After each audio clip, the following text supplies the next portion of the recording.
Hopefully y'all can, oh, hopefully y'all can see me. Y'all probably can. The sun's still out.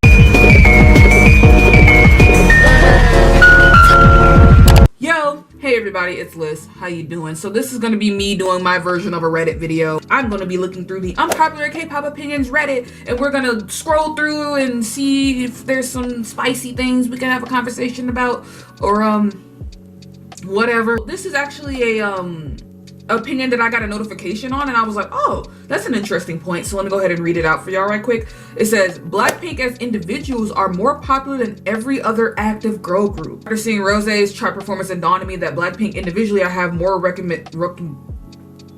recognition behind their name than any every other active girl group as a whole at the moment. And the thing is that they are kind of not wrong. Crazy, and I'm not saying that I would want Blackpink to break up and go and all of them go solo, but it's truly crazy when you have a group full of incredibly talented girls who are all stars within their own right, to the point where, like, if any of them were to leave and go solo, you wouldn't really know who would be the more popular one, because they're all it girls. Say what you want about YG or whatever the fuck, they struck a fucking gold mine when it came to Blackpink. This is another one that I find to be very interesting. I'd love to have a conversation with you guys about this one. This one basically says that awards aren't useless, and they're making this post because they saw some other opinions with basically people saying that award shows are pretty much useless. And I've been seeing a lot of videos, not even just within the K-pop community, but like with the recent Grammys that have just happened, everybody's kind of feeling like, man, these award shows are kind of useless. And even I made a video and I was kind of like,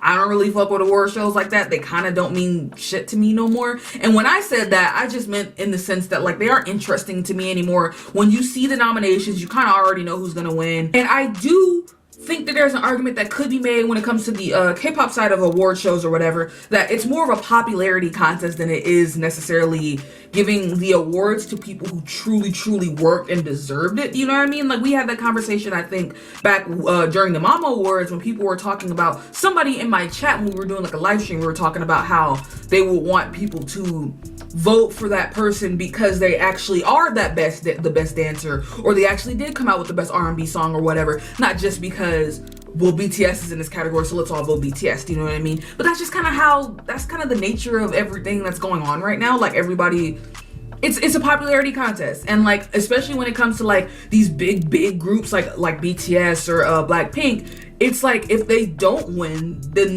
they know that the fandom is gonna fucking be pissed about it. So then, like, I would almost argue that there are sometimes, not saying that BTS or Blackpink don't deserve the awards that they get, so nobody take that out of fucking context. I'm saying that there are probably some times where they're like, well, we have to give this to so-and-so because if we don't, they're gonna kill us. So I don't know, but I do believe that there are some sort of importance when it comes to awards. Like, if there wasn't any sort of importance when it comes to these awards, even the little shit like the fucking Music Bank Awards, then we wouldn't see these tons and tons of compilations of idols when they get their first win just crying and crying. Like, if it meant nothing at the end of the day, then these singers, not even just idols, but like singers in general, wouldn't make such a big deal out of, wow, I finally got this award. You know what I mean? I think it's a little bit saturated, if that's the word.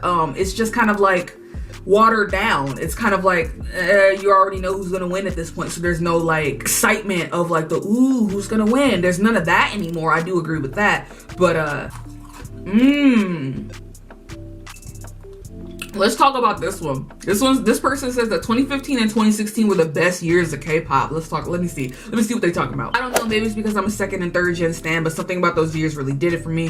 All the concepts were so different. In 2015, BTS had Run, GOT7 had If You Do, 17 had Monse. Oh god. Hold on, wait, because I'm like having flashbacks. Nah, because Run really changed the fucking game for me. I've said that many times. I cried watching that goddamn music video. So y'all know how much I love Run. And GOT7 with If You Do. Ooh, as well as Monster X debuts, which changed the game, in my opinion. Oh Lord, EXO, wherever you ever call me baby. Listen, I don't talk about EXO that much. Call Me Baby is probably one of the best K-pop songs ever written. Now y'all know me. I love speaking in absolutes. Girl groups are also doing their thing too. The concepts were also sort of diverse. Good lord. Twice made their debut. Sistar was still rocking Summer. Yes, God. Revelva were so different from other groups. Everyone had their own signature sound, and we had big groups like 21 still together and still doing music awards and Big Bang. 2016 was even bigger and still diverse, and I kind of see this year as the year that everything started to blur together for me. Blackpink made their debut and changed the game with their new wave of girl crush. Fair. EXO came out with Monster. Yes. BTS, oh my god, blood, sweat, tears, and fire. Oh, what an era. IOI were just a surprise for us. Twice was absolutely dominating.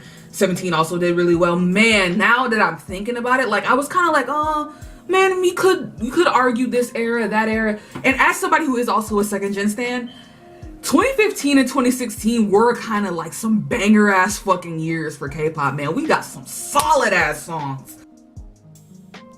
I was kind of like thinking back to like the other years or whatever, and the thing is with like 2012, 2013, I think they were too heavily bogged down by the fucking dubstep trend that a lot of those songs don't hold up the same way. 2015 and 2016 kind of hit the nail on the head. It was just like the sweet spot. Everything seemed to blend together. 2015 is kind of lit. There's so many Thomas Bops released that year. View, Love Me Right, Ice Cream Cake, I Need You, Ring My Bell, Hot Pink, Shake It, yes God. I'd add 2009 as well.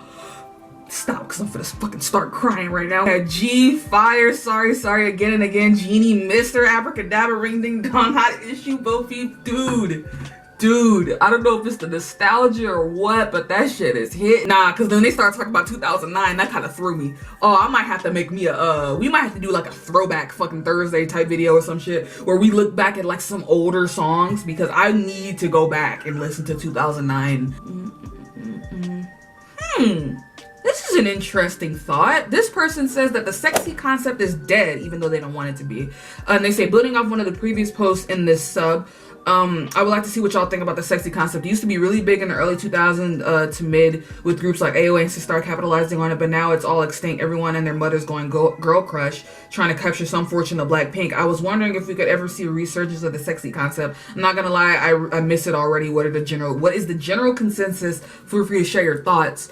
Now, this is actually a very, very good point, and I hadn't even thought about it that much lately. And I kind of feel like because back then it was kind of shocking, because well, think about this. Back in the day, maybe not even just in the second gen, but just a little bit after the Hallyu wave had just kind of really started, and the popular groups at that time, especially girl groups, were like a Girls' Generation or a Kara, which weren't really sexy. They were more, you know, girly and cutesy and like poppy, you know what I mean? Like that was the wave back then. So the sexy concept, I feel like, was maybe like an answer to that, whereas we had the poppy cutesy girl groups up here, but then like we had like the sexy girls who wanted to do their own thing and kind of be a little bit different from the norm back then. And I feel like nowadays the different from the norm now is kind of girl crush, because we've done a lot of sexy. I don't know, I could be tripping, but that's just my theory. I want to read the comments though and see what other people are thinking. I don't think we'll ever see a resurgence. I say that the sexy concept has evolved rather than disappeared, yeah. So it probably won't ever go back to its first form. We see a lot of sexual or sensual dances from older idols, Gain, Hyuna, Sunmin, Taemin. And there's a sense of agency to them that isn't often there for the earlier sexy concept. This agency is the difference. I can't speak. It's the difference between being a sexual object and being a sexual subject. Good point. We've had many scandals where groups, girl groups especially, have been forced into sexy concepts because they didn't want, because sex sells. That's a good point, and this left a bad taste in people's mouths. 100%. Like they say, the only people that are really doing sexy concept nowadays are like the older idols, and I think that's their lane, because they're older and they're more experienced, and they're doing it because they want to, not because their agency is forcing them to do it. We want empowerment nowadays, which plays into the girl crush concept. Since that concept combines power, cool, and sexy, the girl crush vibe also can be marketed to everyone, as it runs less of a risk to be censored by Korean TV, and it makes more sense financially, making it more popular for the companies. Good point. They actually killed that. They said everything. So this one's a very cool point, actually, and I hope this is true. This next opinion says that they think that the next trend in K-pop will be scary and or magical. They said, I read a post here saying that the next girl group trend will be sad pop, and I can't agree with this. It's rather scary / magical mixed with a little glitch core, but pretty dark. The debut of Purple Kiss underpinned a thought that I had since aespa's Black Mamba. The next trend will be a mix of scary, horror, rock, and magic. A lot of debuts fall under this mix, such as Enhypen, Pixie, aespa, now Purple Kiss. I've not listened to Purple Kiss. I saw that they were trending on Twitter the other day. I was like, who's Purple Kiss? I actually agree with this. I hope this is the next trend, because this is my favorite type of shit. If y'all don't know if y'all don't know, y'all probably don't know, but lately I've been listening to a lot of glitchcore. I've been listening to a lot of kawaii metal. I've been listening to a lot of hard rock and metal in general. I've been listening to a lot of hardcore music. Just a lot of stuff that's loud and weird and sounds fucking out there. I love it when I can have that mixed with like K-pop, because when you mix that shit, you can get some of the most interesting sounds, because K-pop is such a polished product, but if you mix it with something that's a little bit more grungy and dirtier, you get something really, really cool. And I love me some creepy shit. I need me more girl groups that do some horror creepy shit. And I know somebody's gonna be like, Dreamcatcher. I know. One day, I'm gonna do it, I promise. One day. I feel like my camera finna die, so we're just gonna do one more before I go. Let me see if I can find one. I'm not gonna make like a whole thing on this, but somebody says Rolling Quartz isn't K-pop. I thought we all knew that. Don't Wanna Cry is easily one of 17's worst songs? Hold up. Nah, cause wait a minute. No, you can't do Ugo Shichiana like that. Adore You, Manse, Pretty You, Aju Nice, Boom Boom, Don't Wanna Cry, Clap, Thanks, Call Call Call, which is one of my favorite songs in the fucking world, by the way, not even just in K-pop. Call Call Call is a fucking amazing song. If you've not heard that song, go listen to it. It's sick. Ochana, Getting Closer, Home, Happy Ending Hit, Fear, Falling Flower, Left and Right, 24-Hour Home Run. Missed a couple of these songs. Like, I didn't listen to Happy Ending. I missed Hit, I missed Fear, I missed Falling Flower. I listened to Left and Right. I missed 24 Hours, but I hit Home Run. Pun intended. Ha. No, but see, the thing is, now that I look at all of their singles like laid out like that, Don't Wanna Cry in comparison to the rest is not their best, but to say it's one of their worst, they say easily one of their worst. I don't know about that. It sounds like a basic Chainsmoker song. Hey, yo, that's mad disrespectful, G. You call anybody, you refer to, if you fucking... If I'm an artist and somebody tells me, hey, your music reminds me of Chainsmokers, bro, I quit. Somebody in the comments says, I think Don't Wanna Cry is a perfect example of how music video choreography and a performance can enhance a song. They all fill the rather empty or dull moments up and perfectly and create a whole new experience that still felt when listening to the song separately afterwards. I think that's what's getting me about it, because I'm remembering the choreography in the music video and I remember the performance of it all, and I'm like, how could you say Don't Wanna Cry is a bad song? So like, I could be influenced by that. I guess you could say the song by itself is a little boring, but I don't know about easily their worst songs. It's just that word, easily. I don't know about that. I don't know about that, fam.